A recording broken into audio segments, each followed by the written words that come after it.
Hello guys, welcome to my YouTube channel. और हम कर रहे हैं क्लास 10 का एनसीईआरटी मैथ बुक और चैप्टर 5 अर्थमेटिक प्रोग्रेशन और एक्सरसाइज है आज 5.2। ये 5.2 एक्सरसाइज है और इसका हम करेंगे आज क्वेश्चन नंबर 4।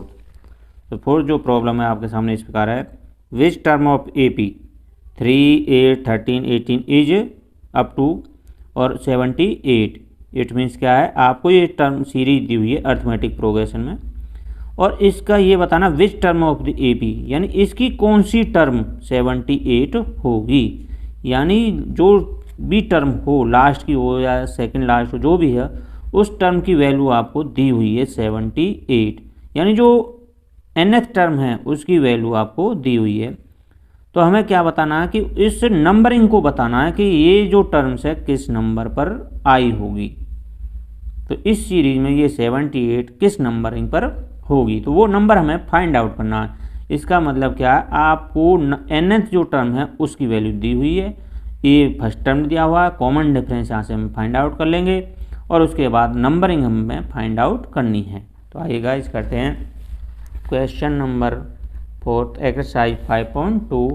तो फोर्थ जो है आपके सामने है सीरीज 3, 8, 13 और 18 और अप टू। इसका मतलब जो डॉट डॉट लगी होती है इसका मतलब सीरीज है जो आगे तक चल रही है, और यदि ये डॉट डॉट नहीं है तो इसका मतलब यहाँ पर वो आगे कोई सीरीज नहीं है, केवल वो ये ही टर्म है। जैसा क्वेश्चन नंबर 3 में था, वहाँ पर आगे डॉट डॉट नहीं थी तो वहाँ पर वही टर्म थी केवल। तो यहाँ पर है इज 78 और ये हमें फाइंड आउट करना है कि ये 78 है किस नंबरिंग पर आई है। तो इसका नंबर बताना, नंबरिंग ऑफ टर्म्स में से किस नंबर पर ये आया है। तो उसके लिए गाइस आपको क्या करना होता है, सबसे पहले A1, A2, A3 find out करना होता है, फिर कॉमन डिफरेंस फाइंड आउट करना है। तो देखिए A जो होता है, A1 जो होता है फर्स्ट टर्म होता है, नंबरिंग दे देते हैं A1 इजिकल टू 3। इसी प्रकार A2 नंबरिंग देंगे, A2 क्या होगा 8, A3 यहाँ से क्या होगा 13 और A4 क्या होगा यहाँ से 18। और जो लास्ट की जो टर्म है वो क्या होगा AN और उसकी वैल्यू क्या है यहाँ पर 78। ये तो इस क्वेश्चन में गिवन था कि जो सीरीज है इसकी कौन सी टर्म 78 होगी। तो हमें पता नहीं है कि कौन सी टर्म है, तो उसने हमने nth टर्म मान लिया, वो लास्ट की कोई भी हो सकती है, नंबरिंग हमको पता नहीं है। तो उसकी वैल्यू कितनी है 78 है। तो अब हमें निकालना है कॉमन डिफरेंस। तो डिफरेंस निकालने के लिए वो फॉर्मूला होता है A2 माइनस में A1।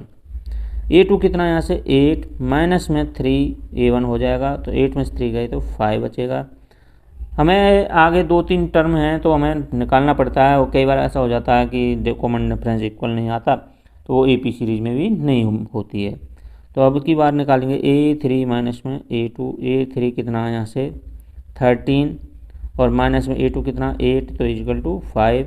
इसी प्रकार A4 माइनस में A3, A4 कितना 18 माइनस में 13 इजिकल टू 5। इट मीन्स जो डिफरेंस है इक्वल है, तो कॉमन डिफरेंस आपको मिल गया 5। अब 5 मिल गया तो हमें nth टर्म की वैल्यू दी हुई है। अब हम इसमें nth वाला फॉर्मूला लगाएंगे। nth टर्म के लिए कौन सा फॉर्मूला लगता है कि an is equal to a plus में n माइनस 1 इंटू डी, ये फॉर्मूला लगता है। यानी लो लास्ट की जो टर्म है उसकी वैल्यू हमें कितनी है 78, यहाँ पर 78 रखेंगे क्योंकि हमें n की वैल्यू नहीं पता है, हमें नंबरिंग तो हमें फाइंड आउट करनी है, वो हमसे पूछा गया है। तो a क्या है यहाँ पर 3, फर्स्ट टर्म 3 है, प्लस में नंबरिंग हमें फाइंड आउट करनी है, ये हमें n रखना है क्योंकि इस n की वैल्यू नहीं है, ये टोटल जो लास्ट की टर्म थी उसकी वैल्यू थी। तो कॉमन डिफरेंस कितना है यहाँ से 5, तो करेंगे 78 इजिकल टू 3 प्लस में 5 की n से करेंगे तो 5n, 1 की से करेंगे तो क्या आ जाएगा 5। अब देखिए 3 और माइनस का ये 5 कितना होगा माइनस का 2 हो जाएगा, प्लस में 5n इजिकल टू 78। 78 इधर लाएंगे तो ये किसका हो जाएगा प्लस का इजिकल टू 5n, ये हो जाएगा 80 इजिकल टू 5n और n की जो कोफिशिएंट है ये कहाँ जाएगा इक्वल की संख्या के अपॉन में, तो इजिकल टू क्या बचेगा 16। तो n की वैल्यू यहाँ से कितनी मिल जाएगी आपको 16, यानी नंबरिंग हमें जो फाइंड आउट करनी थी वो मिल गया हमें 16। तो जो 78 थी, जो nth टर्म थी, वो किस नंबरिंग पर आई हुई है 17 नंबर पर आई हुई है। यहाँ पर लिख देंगे देयरफॉर n इजिकल टू 16। तो इस प्रकार गाइस हमने क्वेश्चन 4 भी कंप्लीट कर दिया है। और यदि आपने मेरा चैनल सब्सक्राइब नहीं किया तो सब्सक्राइब कीजिए, बेल आइकन पर ऑल को क्लिक कीजिए, लाइक कीजिए और शेयर कीजिए।